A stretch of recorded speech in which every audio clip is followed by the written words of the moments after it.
Hey, thanks for watching another Java with John video. Very much appreciate it. I was talking with a bunch of people, as I usually do. We were talking about things we did this weekend, and hobbies came up, of course. And one of my favorite quotes from the movie Willy Wonka and the Chocolate Factory, Gene Wilder: "A little nonsense now and then is relished by the wisest men." So hobbies are not necessarily nonsense, but they do make a difference in your life, and they're helpful. I mean, most hobbies are active, um, whether it's physically active or mentally active. There's something going on. Being a couch potato, watching TV, scrolling through social media, that's a pastime. That is not a hobby. Pastime is something you do to pass the time. So, video games, I play them all the time. It's not a hobby, it's a pastime. It's fun, I enjoy it, but it's not a hobby. I do crossword puzzles. Again, something to pass the time. I might be learning new ways to use words, but still not a hobby. And just so you know, there's nothing wrong with being mindless, because that's what being, watching TV is. I'm mindless all the time. Well, I'm mindless in the evenings more than any time else. I'll put on a movie I've seen several times only because, one, I enjoy the movie. Number two, I don't have to think. I know what's going to happen. It's playing in the background. I'm enjoying it. I can do other things at the same time. A true hobby it'll give you a little bit more depth. Depth of life, depth of lifestyle, add to your personality. The example I always use is if you go back to ancient samurai, their job was being soldier, basically. But they weren't fighting all the time, so all of them had some sort of a soft skill. They know how to do crafts, calligraphy, a number of different things on top of understanding how to behave properly in a royal court, for instance. So that while they were lethal on the battlefield, when they weren't working, they occupied their time with something useful. Whether you want to call that a hobby or not, that's up to you. Hobbies let you focus on something you like doing. Supposed to release stress, make you feel less depressed, happier, give you a break from the routine, something different than the daily grind and everything we have to do. Plus, had better work-life balance. So, goes back to that other phrase: all work and no play makes Jack or Jill a boring person. Dull person. Good hobby. I know a lot of people who paint, scrapbook, knit, crochet, cook. When you're doing something like that, you're not just doing a hobby, but it's also an expression of you. You get to show your creative side. One of my hobbies is writing fictional stories, so I do that frequently only because I'm writing so much business stuff throughout the week. I want to be able to change my point of view, have a little fun, and it also, again, back to that depth of character. From writing business all the time, I'm in a particular mindset.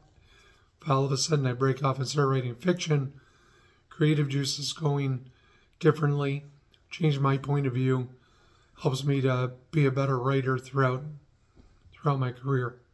So that's the reason why I enjoy doing that.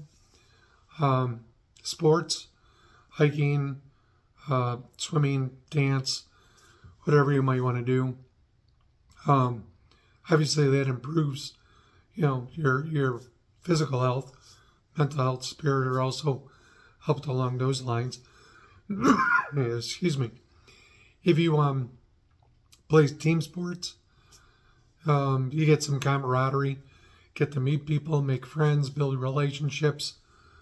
Um, I used to ballroom dance. Can't do it anymore because my sports injuries prevent me from doing all the dance moves. But I learned how to ballroom dance and very much enjoyed it. That was a great hobby. Kept me active and fit. Got to meet a lot of nice people and danced with some very nice women. So that was always fun. Something to do. Now, I mentioned earlier that video games and crossword puzzles are pastimes.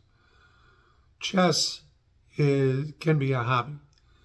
Remember, I said hobbies keep you active, whether it's physically or mentally. Chess will do that too, keep you mentally going. Although there are some of my friends in New York who believe that chess is a contact sport. Not going to go into that.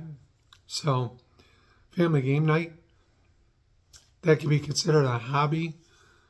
Certainly relationship building, similar to what would happen with sports, team building, whether it's your real family or friends who are like family, do that all the time. There was a group of us that when Trivial Pursuit was big and playing trivia in the bars was a big thing, there was a group of us that would always get together and go do that.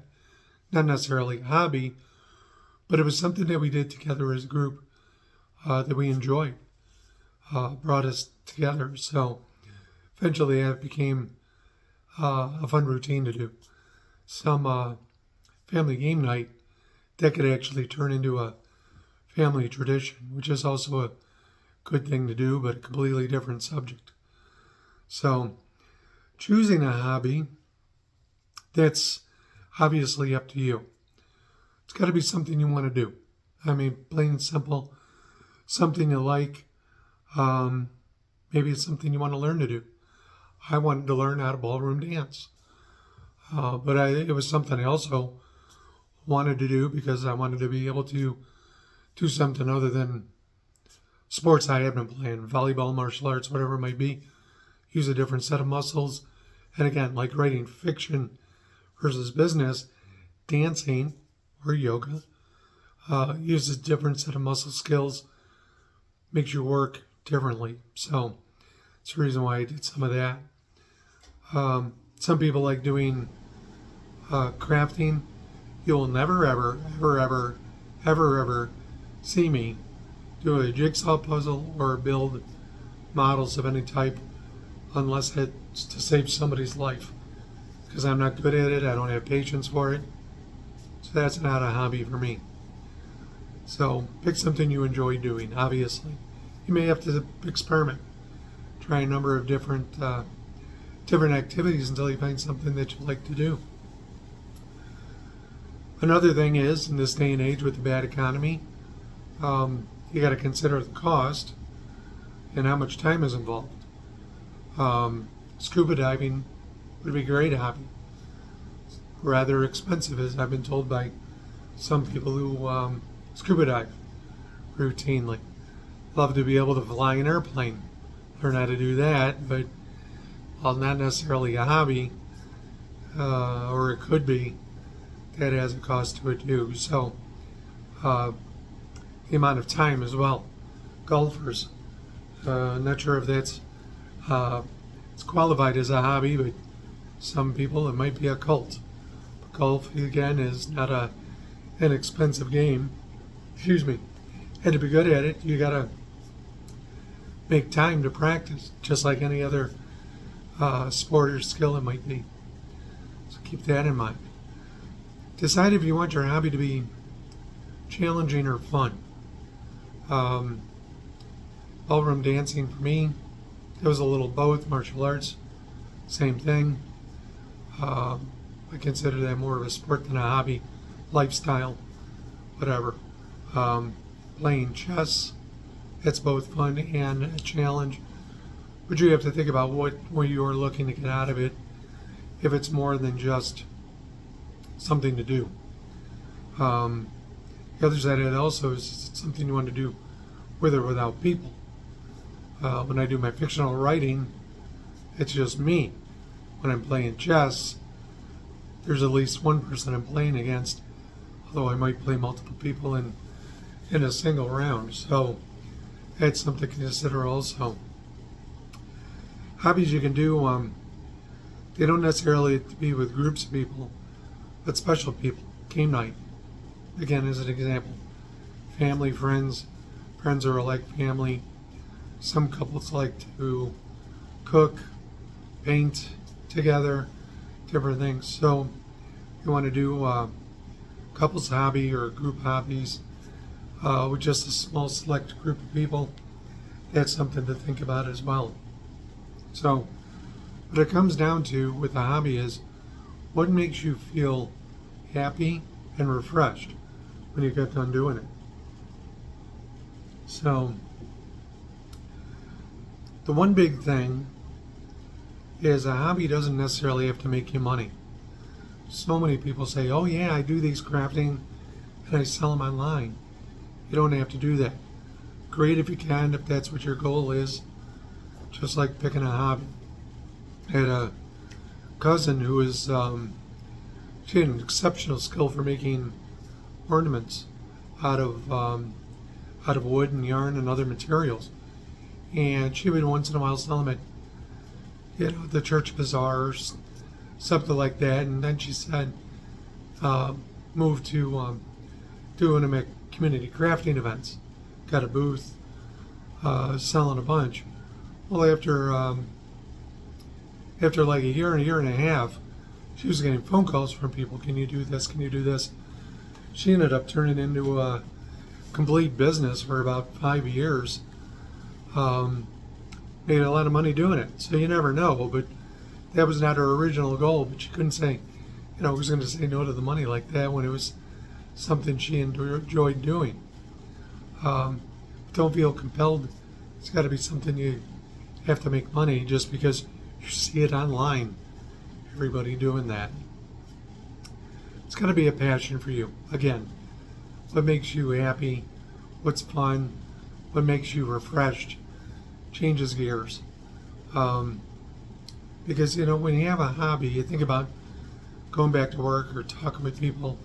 What'd you do last night? What'd you do this weekend? Well, you could say I sat on the sofa and watched TV. Or you can say, yeah, I was with my volleyball team and we had a great evening together and went out for drinks afterwards. I wrote a chapter in my fiction book. Played chess with a new opponent who was really challenging. Like I said, it adds to your depth of personality and character. So think about hobbies. I'm sure you have a couple that you do right now. Make the most of it. And again, it's because it's part of you. It's going to be part of you and it's an extension of you. So make sure you enjoy it. So appreciate you watching. I'm going to give you a Merry Christmas and very much hope your new year is much better than you expect it to be. So you have a great day, great week, and a great 2025.